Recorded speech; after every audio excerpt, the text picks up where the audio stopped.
Here's how it's going to work, Bobby. Oh, boy. We Tell me ask how. the questions, and you answer the Okay. questions that we give you, concisely and to the point.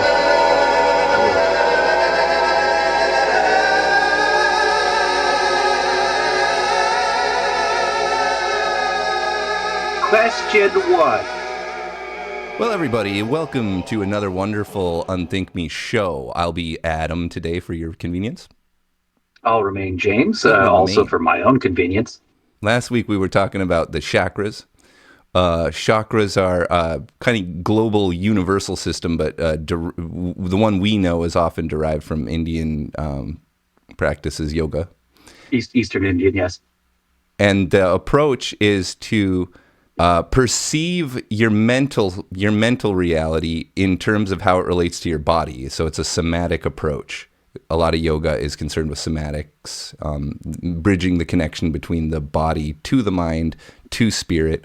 So making those connections, you're often looking back on body and focusing on, how emotions translate to organ systems or how Hey, your Adam, personality. Yes, sir.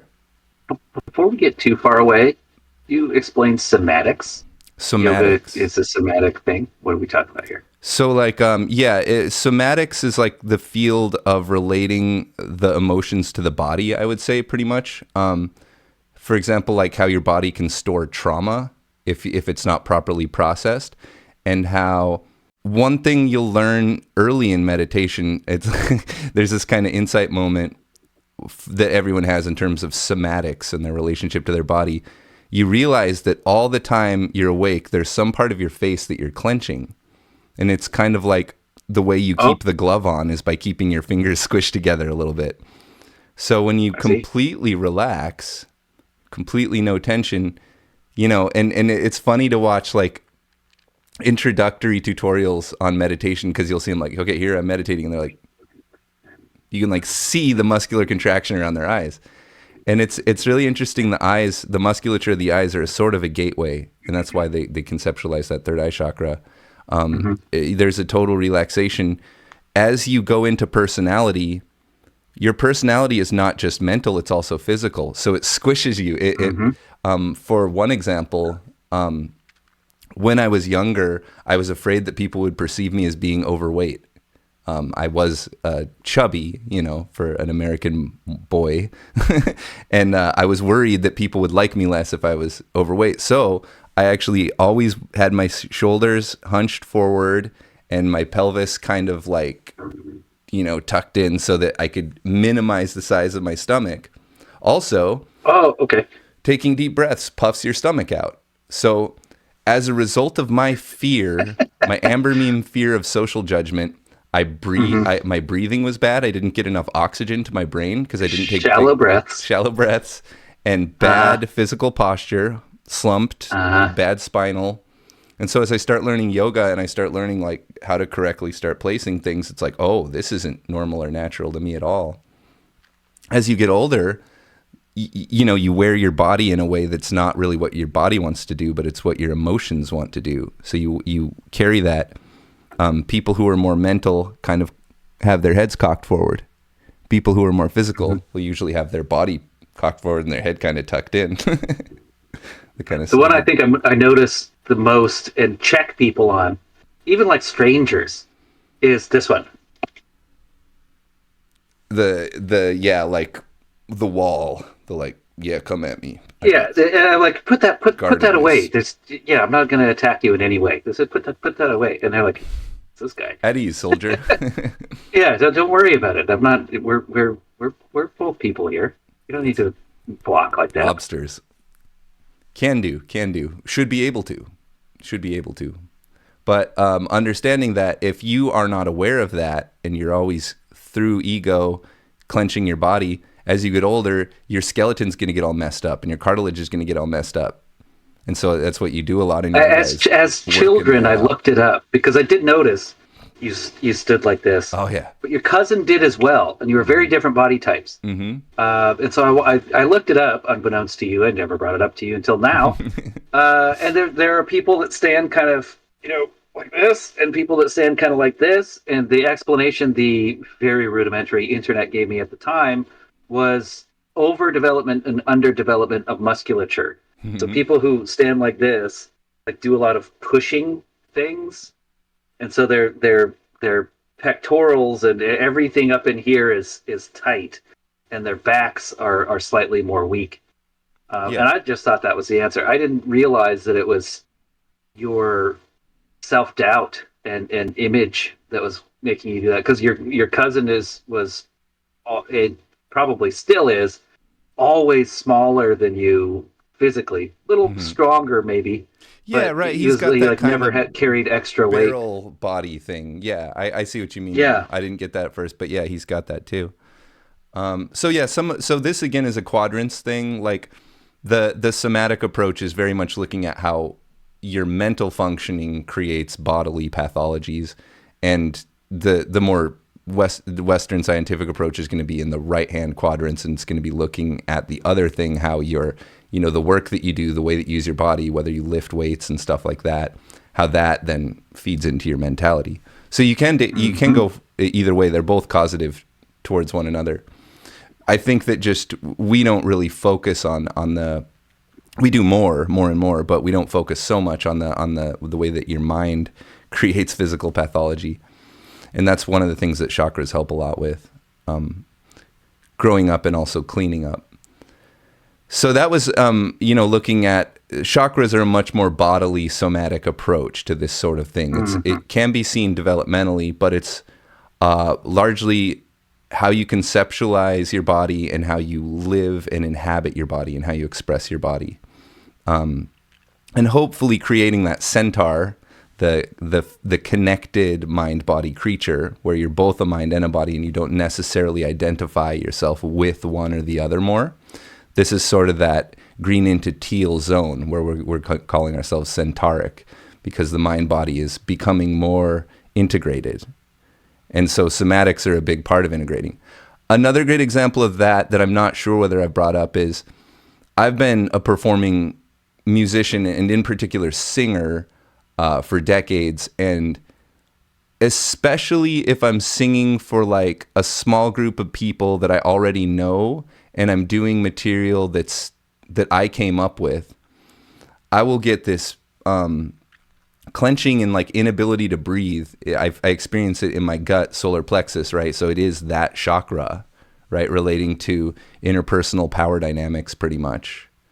This is like amber narcissism, like because it's a small group and because you know them once again, you don't want to appear less than. Absolutely, yeah. It's a fear where that like a big group myself, of people you don't know, like who am I trying to impress? But with like a social close people, not like impress as much as just like not let down. Well, I don't get it. I think that's a good, good breakdown, because you're looking at sort of my orange meme will activate and allow me to do anything I need to do to get the job done for a big group of strangers. I'm really good at that. I'm really good at orange meme, green meme. So I can do that thing. I can put on a show. I can play a role. I struggle with the small group amber meme conformity thing and being vulnerable with people that I have a story with. And now I have to disrupt that story by being more vulnerable and intimate and revealing more of myself. That's scarier to me than doing it with a stranger. I meet a stranger on an airplane, I'll tell them my whole life story because there's no consequence. Oh, so God. This is a good detector of amber meme. Don't talk to me on an airplane. If you have that ongoing Don't story. Don't be that guy. What did you book your ticket like a year in advance to make sure you get the middle seat, Michael Scott? That's a classic example. I don't. I'll do that if they're doing that, but I don't. Okay. That's good. Not my. Yeah. I got a Discord community I can share everything with if I want. Yeah. I'll go into that little private call and we'll get all dirty, and then I'll forget about the whole thing in the morning. That's how we do that. So I don't do that, but I'm just saying it's a good detector of amber meme if you're worried about your reputation, your long-term story, whether people consider you a part of the thing, the trend, the style that we're all doing here. So yeah. That's what I worry about, is as I reveal deeper, I might say, or more complex parts of myself, more vulnerability. That's very much the fear is on that amber meme level, is that like my own peer group, my social group, the people I actually know very well, that they'll come down on me or that they'll disapprove of it. And that is experienced as this kind of burning that goes, doesn't really do anything at first. It's just kind of this burning. I'm like, maybe I should drink something. Nothing really helps. And I remind myself to take deep breaths, and that helps, but it's still there. This is like a physical reaction in your stomach, like heat? Yeah. Oh. Yeah. It's the same thing like if I don't know if you have like performance anxiety, like doing book reports, like you do a lot of stuff like that, get up in front of people. Yeah, even as a kid, like give me the opportunity. Yeah. It's been pointed out to me before by people who I implicitly trust that my superpower is also my weakness, which is I love without expecting love back. And I'm not talking like in a romantic sense. I'm saying if I meet a stranger, I will make myself as vulnerable to them as I would to you, just to say, or my wife. Like I don't have that self-preservation reaction as much. If it's a room full of superiors work-wise, there's a little bit, I don't think it's like a crippling amount. There's a little bit of anxiety in that, am I going to F this up somehow? But with people of the same standing or less in the work field, not as people, it's pretty easy. I mean, I resort to comedy quite often.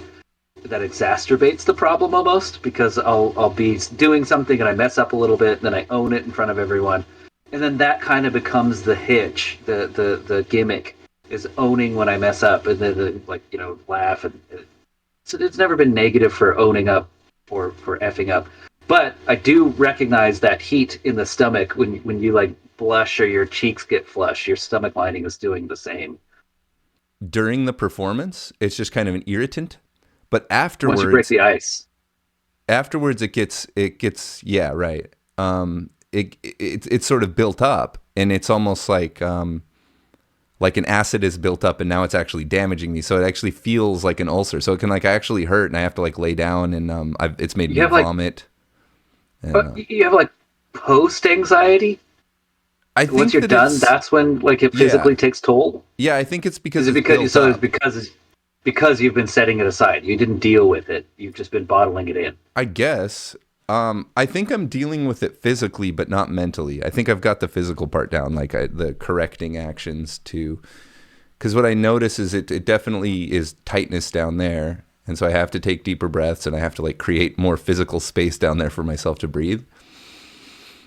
And I don't know if it was the film Sing 2 or just something completely else.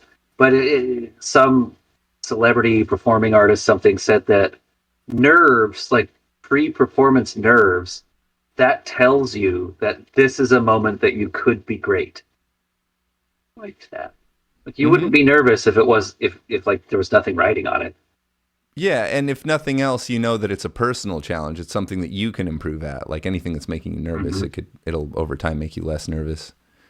One of the Beatles in a podcast it doesn't matter, but yeah, your nerves only come up when something's at stake. And so is that Amber's narcissism saying I don't want people to think less of me because I did this in a way that they didn't like, which would be in the chakra sense. What do you call it? Yeah, solar plexus. What's that called? Some people say gut. Okay. There's a lot of different names, but yeah, the gut solar plexus area kind of relates to that. Yeah, like small group interpersonal. You're maybe a little smaller than tribe. Your clan. You can actually look at your own physical fear responses, and you can start to diagnose what altitude it's coming from. Like if you are afraid of talking to someone who's attractive to you, and you go up and talk to them, ask yourself, what's happening in my body as a result of this? That nervousness to approach a potential mate. That might, to you, feel very different from the fear of public speaking. Maybe it does, maybe it doesn't. And so you can look at like, okay, when I talk to women, I tend to stutter. I can't look at them, something like that. Versus when I'm public speaking, I sweat, my knees tremble. I get a strong sense of fatigue, especially in my face. My face feels fatigued very quickly, and I'll get a headache. Are you being over expressive, or it's just I think so. Yeah, I think the I'm trying nerves? to respond in positive ways too much. I think that would be a good Oh, okay. assessment. And then, like, okay, say things are getting to a physical conflict level and I'm feeling that, like, fear of being punched in. Well, that fear response, again, will be a little different. It'll be like definitely more active, definitely high energy, same knee shaking and sweating. Those will both occur. Same kind of jaw trembling thing. So it has some in common with the public speaking thing. So maybe to some extent in public speaking, I'm afraid someone's going to get up and shout at me or throw something at me. It's an actual body fear response. I've coached people on this. Like, go ahead, get up. No one's going to hit you. Like, for public speaking, no one's going to yell at you. No one's going to hit you. Even if they yell at you, you're not in any physical harm. Like, no one's going to hit you. But before I went bankrupt as a human being, as someone in our economy, I did go bankrupt once before. And I was every time the phone rang, it was like fight or flight. And I was like afraid of answering the phone because it's just another debt collector. And then at one point, I realized like they can physically do nothing to you. And at this point in my financial history, it can't get any worse. So just answer the phone. So I try to help people who have issues with public speaking or public performing. Like, no one's going to hit you unless you're at the that bar in Roadhouse where they have chicken wire and someone might hit you. But that's a rare case. In Orange Meme, it might look more like you're advancing a position, a theory, or a hypothesis, and you're kind of worried that someone's going to call you out. Like, yo, that number is just wrong. I think that's the orange fear. I never said I was right. Right. This is a catchphrase you're going to hear from Adam moving forward. Hey, I never said I was right. So the way that orange meme fear will manifest is going to have to do with your throat chakra. So still just kind of talking about this somatic body-mind relationship stuff. So obviously when I'm nervous about advancing my position, I won't engage with the person as much. I won't listen to them as much and read their cues. I'll be kind of in my own mental world, afraid that I'm going to get something wrong. I'll talk either too fast or too slow, and I won't pay attention to what I'm saying very carefully because I'll be, nervous. So different levels of challenge, different levels of nervousness. And it doesn't matter what the situation is, you'll interpret it at one of those levels. Like someone might be just saying like, you forgot to take the garbage out, and you'll interpret it as like, you're trying to hit me, right? So that would be like a pathological response, like where you're so conditioned to being hit that someone raising their voice at you feels like you're being threatened to be hit, or right? So this is where there's disconnections, there's pathology. We're taking things at the wrong level.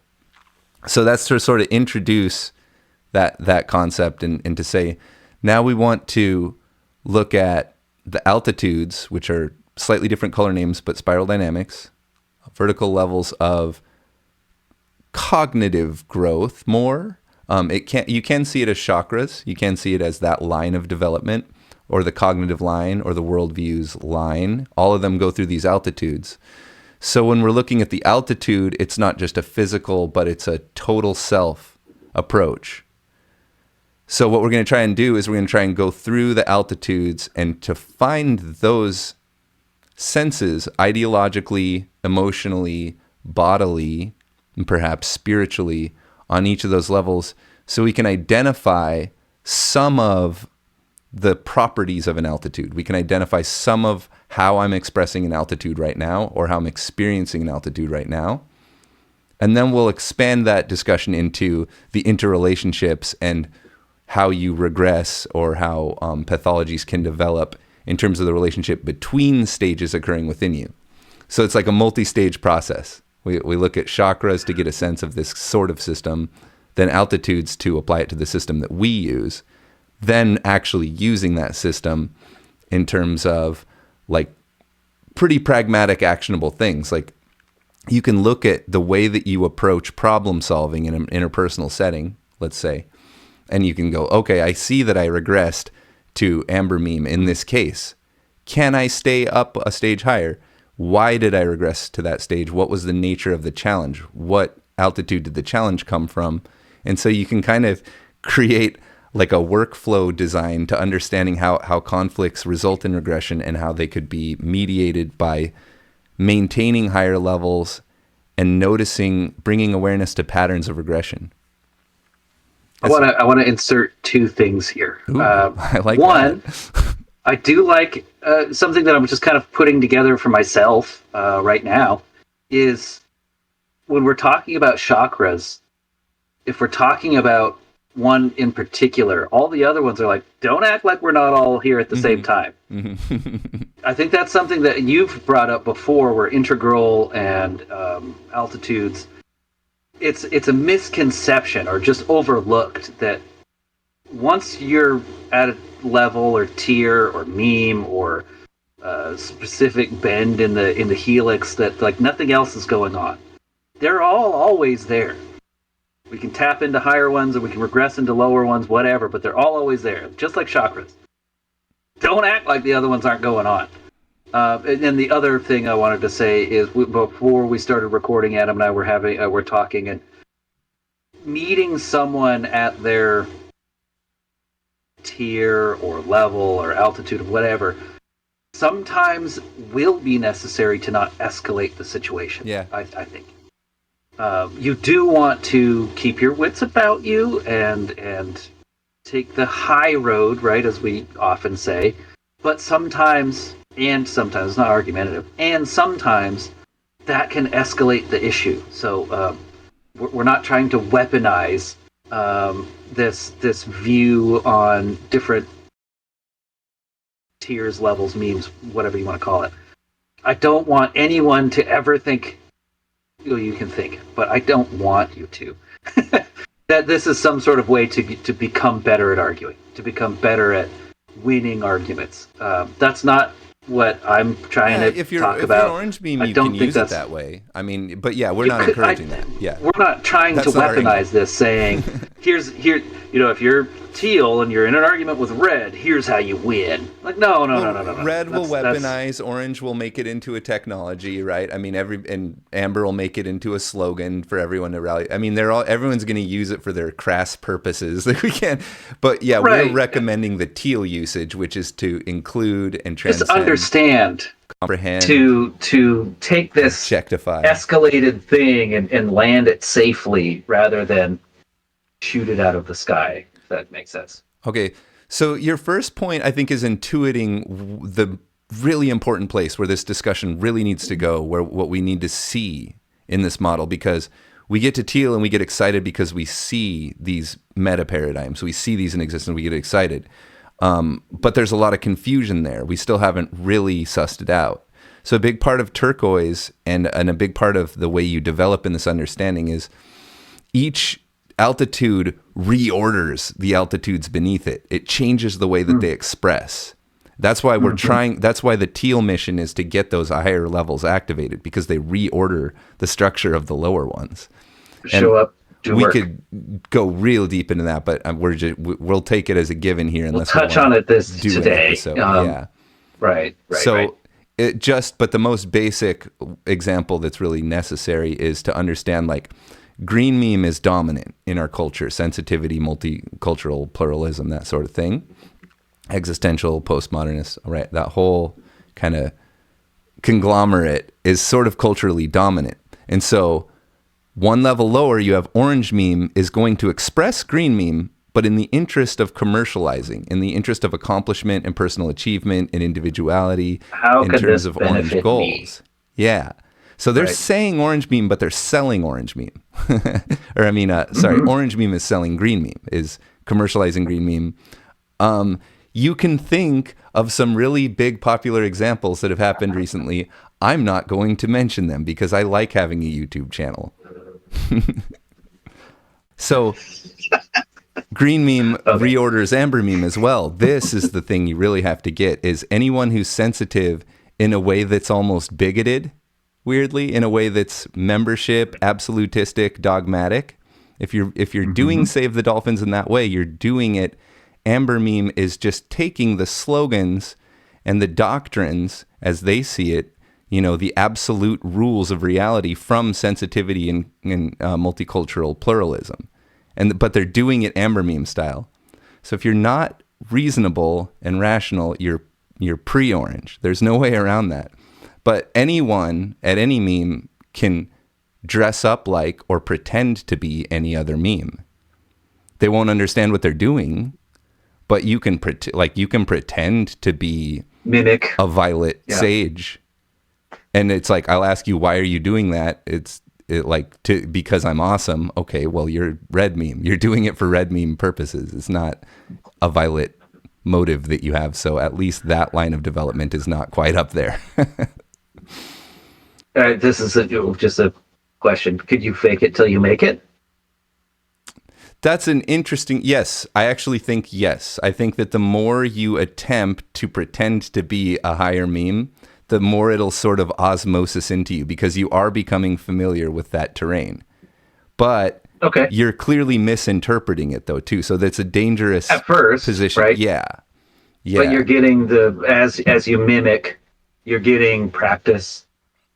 Right. And so that's the important distinction here that Teal needs to introduce, that Teal needs to show the world is like, not everything that's pretending to be a meme is that meme. It's actually a really dangerous thing. And also, a political system that's at a political level at a certain stage, well, they have access to all the technology of all the stages that exist in the world. So it's a very different system, a very different infrastructural system when you're red meme ancient Egypt versus when you're red meme modern nations, because they have access to all the tools and technologies of the higher levels. Very scary. Nuclear weapons. I'm the 100th monkey. Sonic fucking death monkeys. And then, so what was your second point? And now I forgot. Not weaponizing? The usage. Yeah, so it was like that every meme restructures the memes beneath it and perhaps above it. I haven't really thought about that carefully, but I'm assuming above it too. Yeah, it's going to create content that must be built upon. So yeah, all memes. I mean, when you go back to the future, when you go back to the past and change everything, the future's different. And then we did cover your other point too, in that each stage will use this stage model for its own purposes at its own level. Scary, right?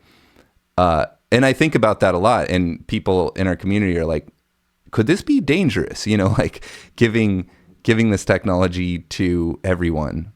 Well, it's available to everyone. What happens when Nobody's a muggle gets hold of a wand? Yeah. They did that in The Secrets of Dumbledore. It doesn't have a core, though. I'm assuming if a muggle had a wand with a core, it would create problems. Like it would do magical bullshit that they're not in control of. And it would get mad because it doesn't have a user. I think they want to be paired.